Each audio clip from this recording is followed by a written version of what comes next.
Former Indiana Fever DeWanna Bonner has justified Dijonai Carrington poking Caitlin Clark in the eye. Guys, for this one here, we got to go all the way up to Indy. Let's get it. Let's go. It started with a single question one that seemed harmless on the surface but sent shockwaves through the WNBA when reporters asked DeWanna Bonner about the infamous moment her partner Dijonai Carrington appeared to swipe Caitlin Clark in the eye during a game they weren't prepared for what came next. Bonner didn't just dodge the question or give a generic athlete response. She confronted the line of questioning with fire in her eyes and something to protect someone to protect. What should have been a typical post-game interview turned into a heated exchange that exposed deeper tension in the Lega about favoritism, about media bias, and about how far players are willing to go when it comes to loyalty. Reporters thought they were just revisiting a controversial foul, but they ended up uncovering a story much bigger than a play on the court. A story about relationships, pressure, and the growing divide surrounding Caitlin Clark's stardom. The moment wasn't just about DeWanna Bonner losing her cool, it was about a league reaching its boiling point. Because when you ask the wrong question at the wrong time, you don't just get an answer, you get the full, unfiltered truth. And Bonner wasn't about to let it slide. Bonner, man, has been pretty much finding herself in a roller coaster of a ride ever since she quit the damn Indiana Fever basketball team, bro. She missed out on $50,000. No team has signed her at all.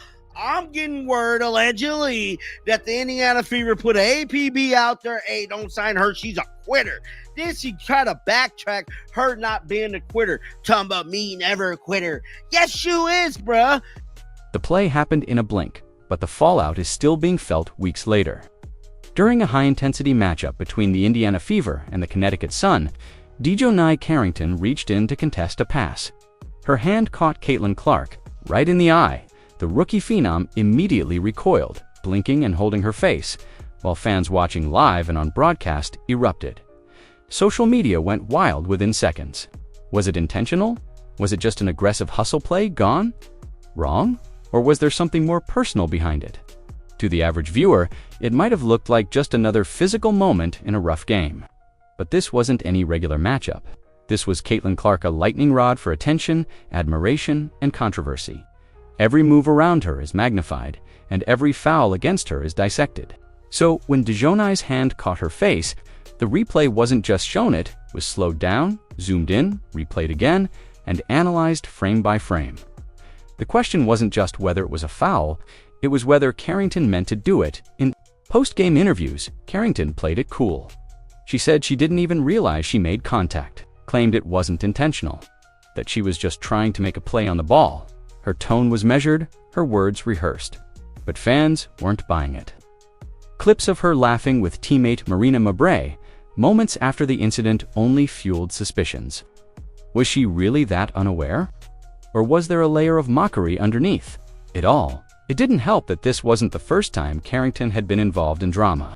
All season, she'd found herself in the middle of heated moments, trash talk, and bold statements. She plays with edge, and sometimes that edge cuts a little too close. The WNBA has seen its fair share of physical play. But when it's Caitlin Clark on the receiving end, the standards seem to shift. Some say she's being targeted. Others argue she's just learning the ropes of pro basketball. But one thing's clear, the tension is building. And then came the journalists. In a sit-down interview, veteran sports reporter Christine Brennan asked Carrington directly, was the eye poke intentional? Carrington denied it again. Said it didn't even make sense to her that people would think she'd aim for someone's face. But Brennan wasn't done. She pushed further, asking whether the laughter with Mabrey was about the incident. Carrington's tone shifted. She insisted again she didn't even know she hit Clark, that there was nothing to laugh about if she hadn't realized it happened. But what Brennan didn't expect was who would come to Carrington's defense. Because just off camera, someone else had been listening. Someone who wasn't going to let her partner be questioned without pushing back. And that's when DeWanna Bonner stepped in. What started as a post-game press moment was about to turn into something much more personal and far more explosive. You saying that the system didn't work for you, I can't play here. Know what that's called? Quitting. And that's exactly what DeWanna Bonner did, bruh. Anyway, she tried to twist, turn it, Flip it like a pancake. It don't matter. You a quitter in my book. And I'm here to tell you, quitters never win. What was supposed to be a standard media interaction turned into the tipping point of a much larger storm. Veteran journalist Christine Brennan, respected for her no-nonsense reporting and decades of experience, came into the post-game press moment with a clear goal: get answers. The Dijonai Eye poke on Caitlin Clark had stirred public outrage, and Brennan wasn't afraid to ask the uncomfortable questions. But what she didn't anticipate was how quickly the situation would spiral once emotions entered the room. With cameras rolling, Brennan began her line of questioning. She calmly asked Carrington if the eye poke had been intentional. It wasn't a hostile question. Brennan even gave Carrington the option to clarify or deny with nuance. And Carrington did just that, firmly stating that she didn't mean to. Caitlin didn't even realize contact had been made. She described it as a typical play, where her hand followed through and happened to make contact. She emphasized that it wasn't in her nature to target a player, let alone aim for someone's eye. At this point, everything still felt controlled. But Brennan pressed forward with another question that changed the energy in the room. She referenced a moment captured on broadcast: Carrington laughing with Marina Mabrey shortly after the incident. Brennan asked if they were laughing about the play. That question struck a nerve. Carrington's demeanor shifted slightly. She responded with a clipped tone, repeating that she hadn't even known she made contact, so there was nothing to laugh about. It wasn't defensive yet, but the temperature was rising then. The unexpected happened. From just outside the camera frame, DeWanna Bonner entered. Bonner, a two-time WNBA champion, veteran forward, and at the time, Carrington's former teammate and close companion, walked directly toward Brennan, without raising her voice or causing a scene. Bonner stood tall and delivered a pointed message. "You disrespected my teammate." Brennan, seasoned as she is, stayed composed. But the moment was tense. It wasn't just a player defending a teammate, it was personal, according to Brennan. Bonner repeated that same line 3 more times during the exchange, calmly, firmly, without yelling. Just an unwavering stance that Brennan had crossed a line, and Brennan later documented the entire encounter in her book, noting that while the conversation didn't escalate into a full-blown confrontation, it was the kind of tension that often arises between athletes and journalists when uncomfortable truths or perceptions are brought to light. What struck readers and fans alike wasn't just that Bonner intervened, it was how intentional she was about it. She didn't deflect, she didn't avoid. She directly addressed what she felt was an attack on someone she cared about. And she did it in a way that made reporters, fans, and league officials take notice. But the ripple effects of that moment were just beginning. Because this wasn't just about an eye poke or a post-game interview anymore. It was about loyalty, about optics, and about what happens when relationships, reputations, and rising stardom collide under the bright lights of the WNBA. DeWanna Bonner had been silent for most of the season, quietly stepping away from the Indiana Fever after a rocky stint and avoiding the media spotlight. But when Christine Brennan questioned Dijonai Carrington about the Caitlin Clark eye poke, something shifted. Bonner didn't just react, she emerged, and in doing so, she added fuel to a fire the league could no longer ignore. Bonner's response wasn't loud or theatrical. In fact, it was her calmness that made the moment so charged. She looked directly at Brennan and said, "You disrespected my teammate." Then she said it again and again, 3 times, each one landing like a direct shot. Bonner wasn't making a sign sheet, was making a statement, a personal one, a line in the sand, and she wasn't backing down. Why did this moment matter so much? Because Bonner wasn't just any teammate. She and Carrington had shared not only court chemistry, but also a deep personal bond. Whether you label it friendship, partnership, or something more, their connection is undeniable.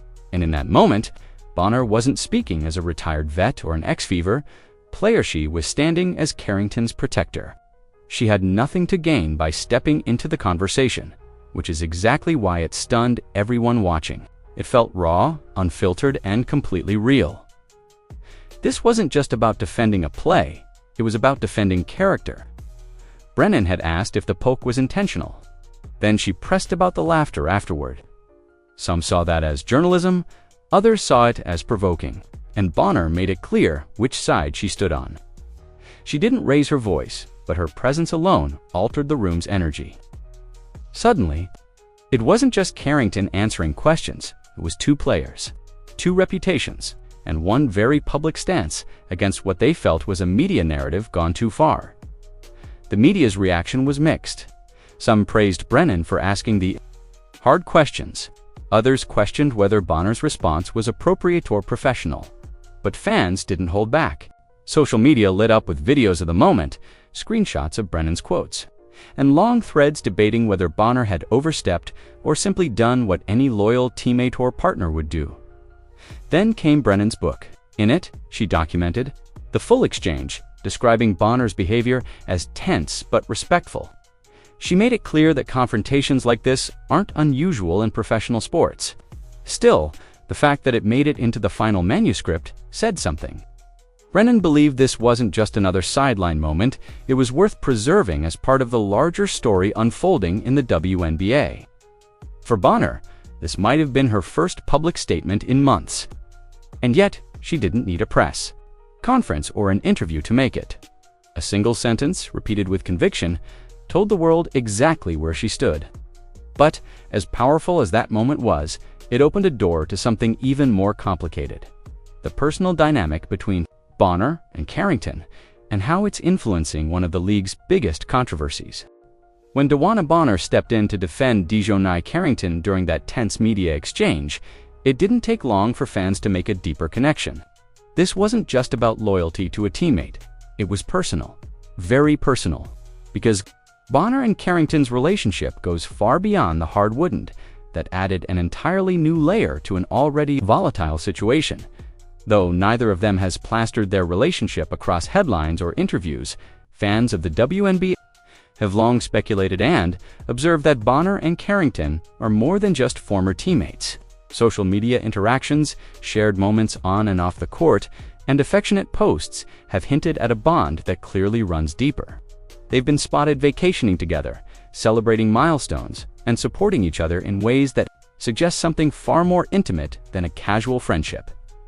In the world of professional sports, relationships between players are nothing new. But in a league like the WNBA, where media attention often lags behind the drama happening in real time, this kind of connection hits differently. For Bonner, who is over a decade into her career and a two-time champion, standing up for Carrington, it wasn't just about protecting a teammate from harsh questioning. It was about protecting someone she cares about deeply, possibly, even someone she loves. That context changes everything.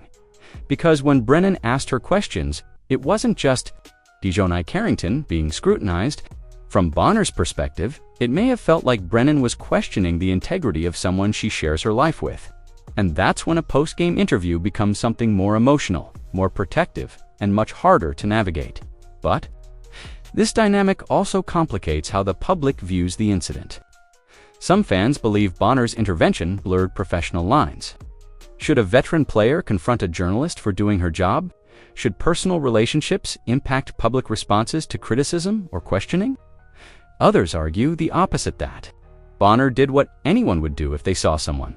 They love being interrogated unfairly in front of the world. Still, there's a third angle that's harder to ignore. What if the league itself is quietly uncomfortable with these interpersonal ties being pushed into the spotlight? The WNBA is in a moment of massive transition, Caitlin. Clark's arrival has accelerated media attention and brought a new audience into the fold. But that audience is now seeing how emotional, personal, and messy the league can get behind the scenes. And in this case, a relationship that many assumed was private has now become central to one of the league's biggest controversies. DeWanna Bonner didn't raise her voice. She didn't threaten Brennan, but she made her message clear, and the context surrounding her words makes them louder than any shouting match could. Whether fans view it as a heartfelt defense or a PR misstep depends entirely on how much weight they place on the relationship between Bonner and Carrington. Either way, that relationship is now part of the story, and it's not going away. DeWanna Bonner's name was already buzzing from her public defense of Dijonai Carrington, but things took a sharp turn when she abruptly exited the Indiana Fever. It wasn't a slow fade or a graceful retirement, it was sudden, dramatic, and left more questions than answers. Bonner had only played 9 games with the team before walking away mid-season.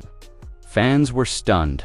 Why would a 2-time WNBA champion bail on a team that was finally getting national attention? But the closer you look, the more the pieces suggest her exit wasn't entirely her decision. The official story from Bonner was simple: the fit didn't work. She claimed the team's system didn't align with her playstyle, that her minutes were dropping, and that it just didn't make sense to continue. But that raised even more eyebrows. Why sign with the Fever in the first place if the fit was that bad? Why not fight for your spot, especially when the team needed veteran leadership around Caitlin Clark? Sources close to the situation began to whisper something different. Rumors swirled that Bonner hadn't just left, she was effectively pushed out. Word spread that the Fever's front office had quietly made it known to other teams not to pick her up. Some fans even called it a blacklisting. The narrative forming was that Indiana wasn't just disappointed with her, they were done with her. Some insiders pointed to friction behind the scenes. Bonner's vocal personality may have clashed with the coaching staff. Others believed her relationship with Carrington and her public response to the Christine Brennan incident became a distraction the franchise didn't want. When Bonner confronted Brennan during that now infamous interview, she wasn't just speaking as a teammate, she was acting on behalf of someone the league's rising star had tangled with. That put Indiana, a team working overtime to protect Caitlin Clark, in an awkward position. Then came the money. By quitting midseason, Bonner gave up an estimated $50,000 in salary and performance bonuses. For a player at the tail end of her career, that's a massive chunk of change to walk away from. The fact that she did only reinforced the idea that her exit wasn't about basketball at all, it was personal. Fans were divided. Some said Bonner made the right call, choosing dignity over drama. Others accused her of quitting on her teammates and letting emotions override professionalism. And then there were those who saw her as a scapegoat. Veteran being iced out for standing up in a league where image suddenly means everything. Bonner didn't issue a follow-up statement. No video, no press release, just silence. That silence spoke volumes. Whether she was forced out or left on her own, the message was clear. She was no longer welcome in Indiana. And with no team rushing to sign her, it seemed the rest of the league was following suit. But just when it seemed like Bonner was gone for good, Christine Brennan's book reignited the entire narrative and dragged Bonner's name right back into the spotlight. Just when the DeWanna Bonner drama seemed to be settling into the background, veteran journalist Christine Brennan dropped a bombshell.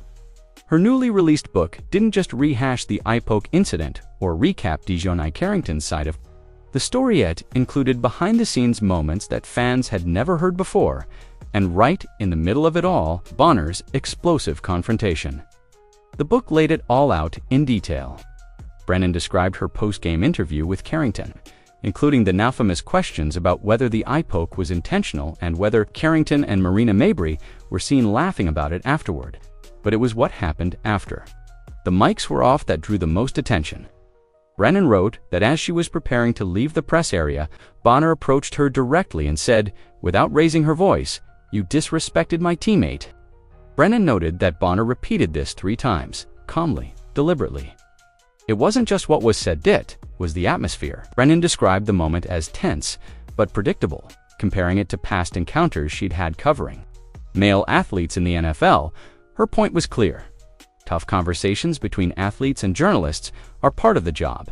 But this particular moment, she felt, went beyond a typical exchange. What stood out even more was how Brennan framed the incident in the larger narrative of the WNBA. According to her, the league is struggling to navigate the pressure of Caitlin Clark's stardom, and Bonner's response was just another symptom of that. A veteran player confronting a reporter over a question, not a shove, not a foul, not a personal insult, but a questionment. The tension behind the scenes was far worse than anyone realized. The book reignited a public debate almost immediately. Clips from past interviews resurfaced. Fans pulled up old tweets and game footage. Suddenly, the conversation shifted from just an on-court incident to a deeper conversation about how personal relationships, loyalty, and media scrutiny were reshaping the culture of the WNBA. Many readers found Brennan's inclusion of the Bonner moment revealing. To them, it wasn't just about calling out a player, it was a reflection of the uncomfortable truth that the league's most emotional moments are no longer happening on the court. They're happening in the locker rooms, the press rooms, and in quiet confrontations that hint at bigger power struggles. Bonner never responded to the book. She didn't issue a statement, didn't go to social media to challenge or clarify what happened. But the silence didn't help her case. If anything, it made Brennan's account feel even more official-like, the final word in a drama that no one could fully explain. And that silence raised another question. Was Bonner staying quiet because she was done with the league, or because she was protecting someone else? Because Brennan's book didn't just document a tense moment, it exposed the raw nerve of a league caught between personal bonds and public pressure. And Bonner's role in it was far from finished. The moment Christine Brennan's book hit shelves, it lit a fuse across the WNBA fandom. Fans were no longer just talking about an eye poke or a controversial foul, they were debating loyalty, professionalism, and whether personal relationships were clouding the league's ability to handle rising tensions. And at the center of it all were two polarizing figures, DeWanna Bonner and Dijonai Carrington. Social media erupted with arguments. On one side, Bonner was praised as a hero. She stood up for someone she loves, one fan wrote on X, formerly Twitter. That's not drama, that's integrity. Supporters claimed Brennan's questioning of Carrington went too far. They saw Bonner's calm but pointed response as justified, a protective act from a seasoned player who felt the media was unfairly targeting her partner. In a league where players are expected to show emotion but not too much, Bonner's defenders felt she struck the right balance. But the other side didn't see it that way. Critics accused Bonner of crossing a professional line. You can't confront a journalist just because you don't like the question, one commentator posted. Others pointed out that Brennan's questions were standard direct, yes, but respectful to them. Bonner's response wasn't protective, it was confrontational. They argued that if players can't be asked tough questions, especially in high-profile incidents, then the integrity of the sports media coverage is at risk. What really fueled the fire, though, was the realization that this situation wasn't just about one moment. It revealed a growing fracture in how the WNBA handles public scrutiny. Caitlin Clark's presence has brought in a new audience, millions of fans who are used to intense media coverage, constant analysis, and high drama from men's sports, but the WNBA is still adjusting. The league wants to protect its stars, maintain its culture, and honor its community. But doing all of that while under a national spotlight has proven difficult. Some fans felt Carrington and Bonner were being unfairly vilified simply for pushing back. Others said they were getting special treatment because of their personal relationship. And that relationship became a major talking point, because fans disapproved of it, but because it blurred the lines between on-court loyalty and off-court intimacy. If Bonner's defense of Carrington was rooted in love rather than basketball, did that make it more admirable or more inappropriate? The debate didn't stay online. Analysts, former players, and podcasters all chimed in. Some questioned whether the league was creating an environment where criticism of certain players had become off-limits. Others asked whether personal dynamics between players were influencing team decisions, public statements, and even roster moves. What started as a single foul became a mirror for the WNBA's growing pains. The league is evolving fast, and as it does, moments like this one show just how complicated it's going to be. For many fans, the question now isn't who was right or wrong. It's whether the WNBA is ready for the kind of visibility it once only dreamed of.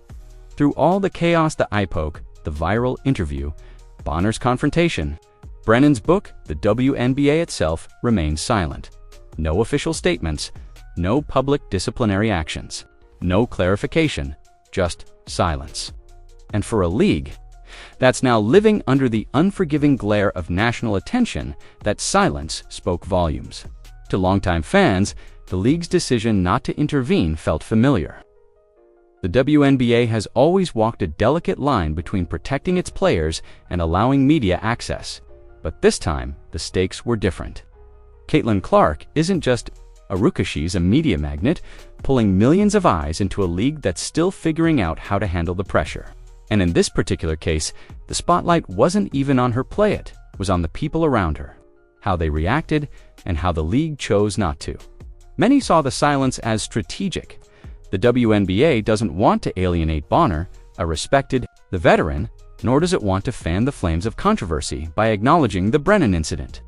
Others saw it as cowardice avoiding accountability and hoping the headlines fade. But nothing fades anymore. Every incident gets clipped, posted, and debated in real time. Meanwhile, fans aren't letting it go. The absence of an official response has led to more speculation, more questions, and more division. Was Bonner's outburst a reflection of a deeper culture war brewing inside the league? Is the WNBA prepared for this level of media pressure? And perhaps most important, like in personal relationships and professionalism, coexist in an environment that's growing more competitive by the day. As the dust settles, one thing is clear: the league can't afford to stay quiet forever, because every silence now feels like complicity, and with the world watching more closely than ever before. Every story, no matter how small, has the power to shape the WNBA's identity for years to come. This wasn't just about protecting Dijonai Carrington, it was about how the league protects itself. What began as a controversial foul evolved into something much deeper: clash of loyalty, media scrutiny, and the growing pains of a league under a brighter spotlight than ever before. DeWanna Bonner's defense of Dijonai Carrington wasn't just a moment of passion, it was a window into how personal bonds and professional boundaries are colliding inside the WNBA. Christine Brennan's book exposed what many had suspected behind the scenes. Tensions are rising, emotions are raw, and the league is still struggling to manage the chaos that comes with newfound fame. The silence from the WNBA only amplified the noise. Fans were left to interpret, debate, and dissect every quote, every reaction, and every omission. And in the middle of it all stood Bonner, silent, unshaken, and unrepentant. Whether you see her as a fierce protector or a line crosser, one thing is undeniable: she made her presence felt. And in a league that's still finding its voice in the national conversation, moments like these shape more than headlines, they shape legacy. Because this wasn't just about an eye poke, it was about what happens when loyalty becomes public, when silence speaks louder than statements, and when the game off the court becomes the one everyone's watching.